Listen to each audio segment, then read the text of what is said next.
A gente vai conversar sobre uma daquelas experiências que pegam a gente de surpresa. Sabe, quando você entra numa sala de cinema sem esperar absolutamente nada e sai de lá com um dos filmes do ano na cabeça. Foi exatamente isso que aconteceu comigo quando fui ver Hamnet, que é uma obra de ficção, né, que imagina como era a vida da família do Shakespeare antes de ele escrever sua peça mais famosa. Essa pergunta aqui define tudo. Eu sabia que tinha uma ligação com Shakespeare, mas, sendo bem honesto, o que eu conhecia da vida pessoal dele era bem superficial. E quer saber? Acho que essa foi a melhor coisa que poderia ter acontecido. Então, foi com essa cabeça que eu sentei na poltrona, sem esperar uma obra-prima, nada disso. Só queria uma história que me prendesse, sabe? Mal eu imaginava que o que vinha pela frente ia me marcar de um jeito tão profundo. Pra gente entender por que esse filme me pegou tanto, eu preciso começar pelo que, pra mim, é o elemento mais poderoso de todos. Não é o roteiro, nem a direção em si, mas é uma coisa que te agarra logo na primeira cena.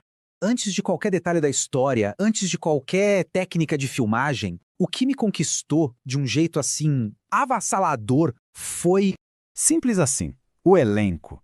Qualquer conversa sobre esse filme tem que começar por aqui, porque a força dele tá toda ali, nas atuações. E nossa, que elenco! A gente tem a Jessie Buckley numa performance que é, sem nenhum exagero, uma das melhores coisas que eu vi nos últimos anos. Aí tem o jovem Jacob Jupp, que tem uma doçura e uma segurança que hipnotizam. Ele simplesmente rouba a cena. E o Paul Mescal, que parece que nasceu para esses papéis mais contidos, sabe? Ele consegue comunicar um universo inteiro só com um gesto, só com um olhar. E por falar em olhar, a atuação da Jessie Buckley só reforça aquela verdade do cinema, né? Que os melhores atores se comunicam pelos olhos. O que ela consegue passar, muitas vezes no mais absoluto silêncio, é de uma força impressionante. Eu digo com toda tranquilidade, se o Oscar não reconhecer esse trabalho, vai ser uma das maiores injustiças da premiação. Mas é claro que atuações tão potentes assim precisam de um palco para brilhar. E aí que entra a direção poética da Chloe Zhao, que constrói a atmosfera do filme de um jeito muito, muito particular.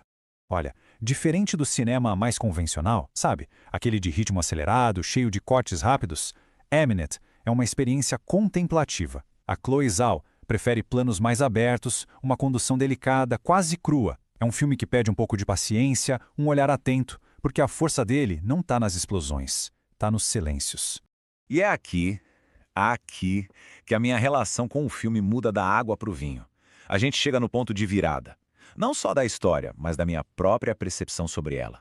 Eu preciso ser totalmente sincero. Esse estilo de cinema mais lento, mais atmosférico, não é o meu preferido. E por uma boa parte do filme eu estava ali apreciando a técnica, as atuações, mas não estava 100% conectado, sabe? Então o que foi que mudou? O que me transformou de um espectador que admira em alguém profundamente comovido? A resposta está aqui, nos 20 minutos finais. Foi nesse trecho, naquele finalzinho, que todas as peças se encaixaram e o filme me arrebatou de um jeito que eu simplesmente não estava esperando.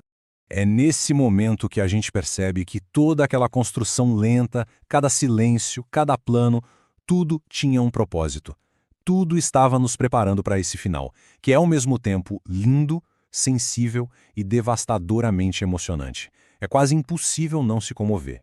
Mas o verdadeiro teste de um grande filme para mim não é só o que a gente sente durante a sessão. É o que fica com a gente depois que os créditos sobem, sabe? É aquela emoção que a gente leva para casa.